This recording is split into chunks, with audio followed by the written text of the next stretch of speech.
Hi guys. I want to come on because I want to. It's going to take me a minute to do this. I was like, should I? Should I not? Should I? Should I not? Should I? Should I? And I'm going to. Um, After um, much of contemplating on whether to do it or not, and it's about the Clark sisters. And I think the gist of it is they have a sister who's ill, allegedly. They have a sister who hasn't been intertwined in the family, who came to the aid of the sister who's ailing. So Twinkie would be the one who allegedly they're saying his health is failing, and Denise is the one who came to the aid. Three, we having people question the behavior aspect of the other Clark sisters. And I'm assuming that would be Jackie, Dorinda, Reverend Dorinda, and Karen.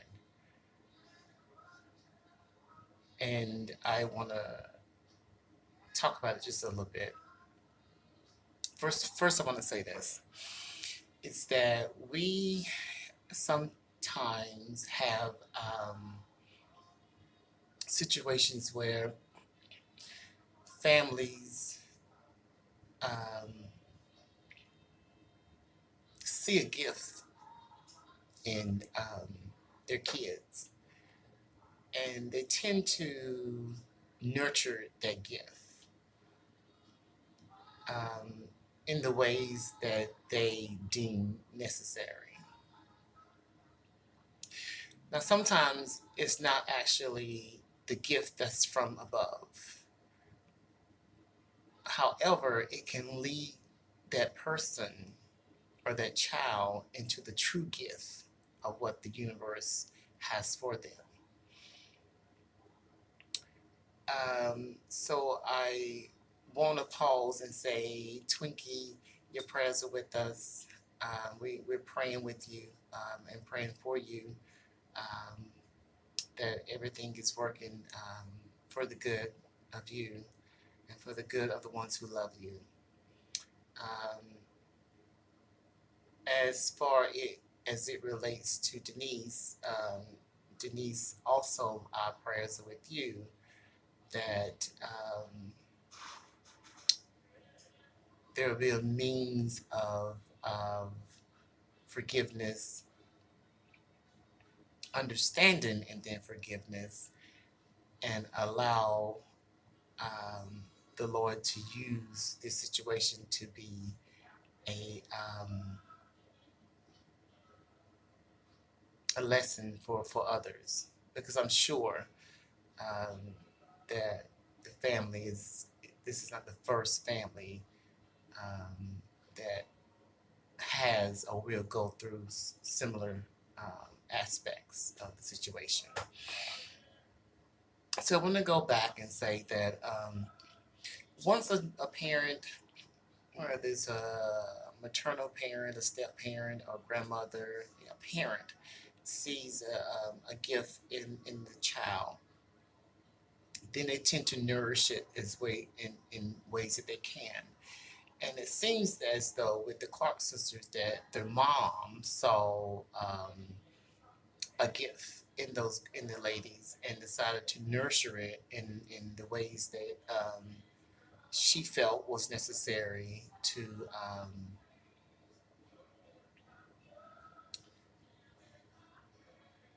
grow that gift. Now it may and may not be the gift at university. Is the universe is allowing what the universe say they should have, but they have been in the realm of singing for so long that the gift that the universe has for them um, could have fulfilled itself. So when you have people questioning their actions and how they handle the situation, we have to be very careful with that when we begin to judge people because they're in a arena of display to a vast majority of people that are living here on this earthly world. Um, because just because you are called to preach or called to minister with music or called to be a psychologist or called to be a therapist, just because God calls you doesn't mean that He has pruned you and mold you into the excellence of that craft. It's a journey. And I think um, what happens with people, most people, that they automatically assume that if someone says, God has called me into the music industry to be to minister music to the young, or God has called me to preach, or God has called me to be a pastor, or God has called me to be a Sunday school teacher, or God has called me to be an usher, or God has called me to sing on a choir. We tend to assume that God work is done within that person.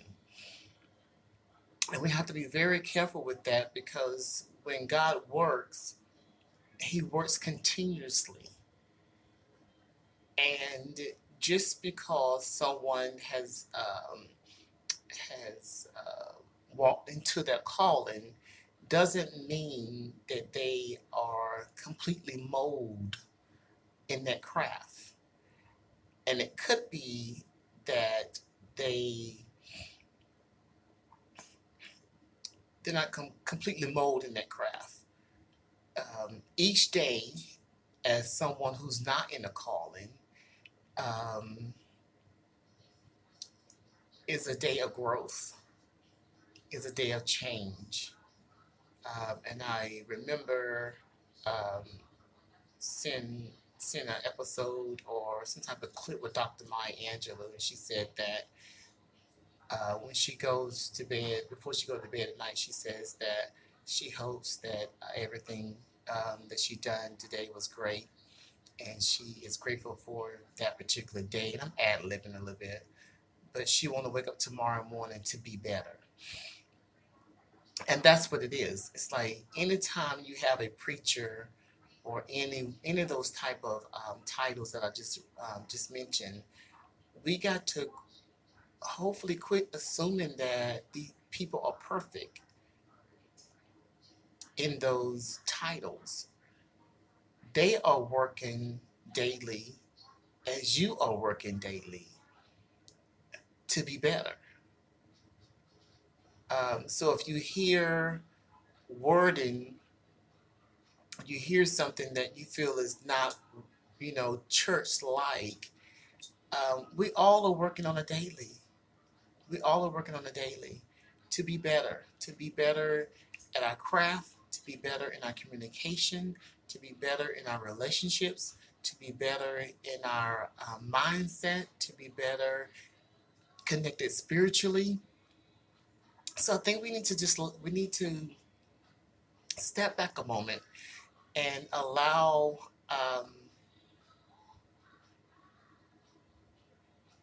the providence of a life to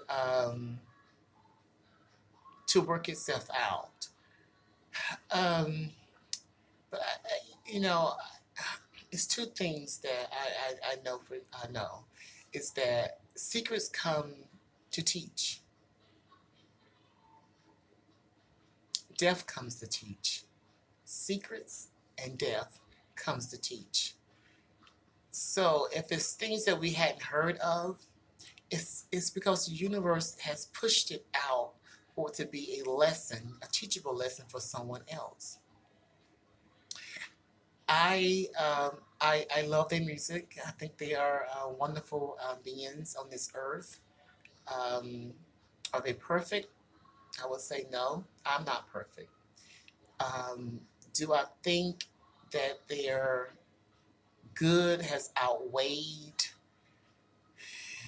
what one would say they're bad? I would say yeah.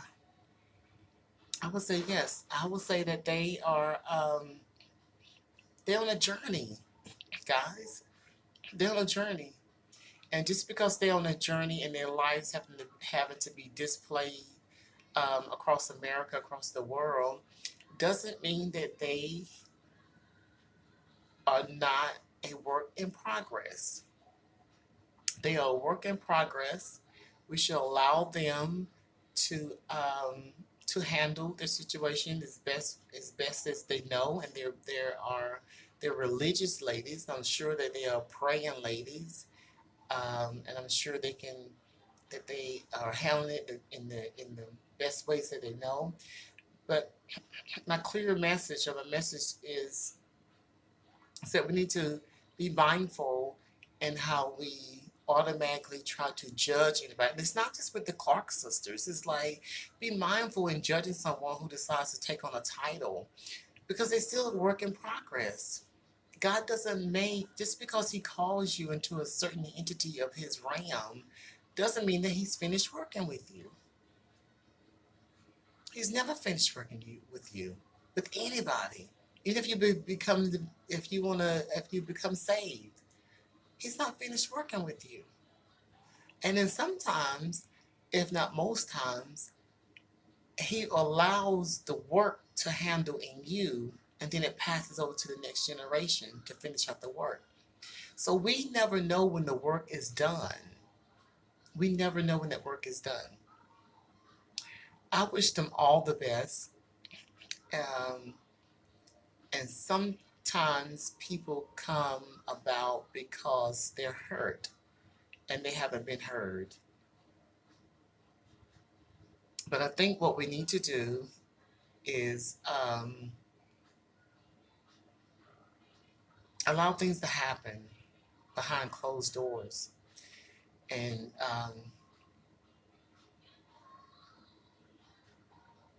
allow them to take their time and handle it.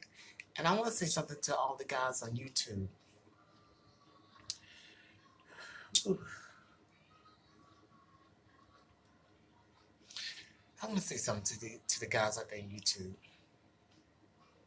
And I have said this before, and I'm going to say it again, is that I don't see other cultures doing this. I don't see other cultures grabbing hold to anything they can grab a hold to blast it on social media, all for the rams of a dollar. I don't see it. I don't see the Indians doing it. I don't see the Chinese people doing it. I don't see the Koreans doing it. I hardly ever see the Caucasians doing it. I only see us black people doing it. We can't wait to get something on somebody.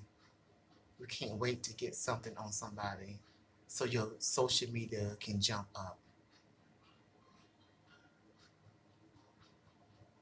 I don't know any other culture. So my question to you is being on social media your gift from God? Is being on social media your platform that God asked you to go on? Are you encouraging people? Are you uplifting people? Are you inspiring people? Are you educating people? Are you loving people? Are you informing people? What is your reason for being on the platform of YouTube? I say let's leave the Clark sisters alone. I love you guys. Leave them alone. We all have secrets. We all have it. Maybe they weren't. It wasn't time for them to come out and just be comfortable and talk about it. Maybe they haven't had the platform to do it.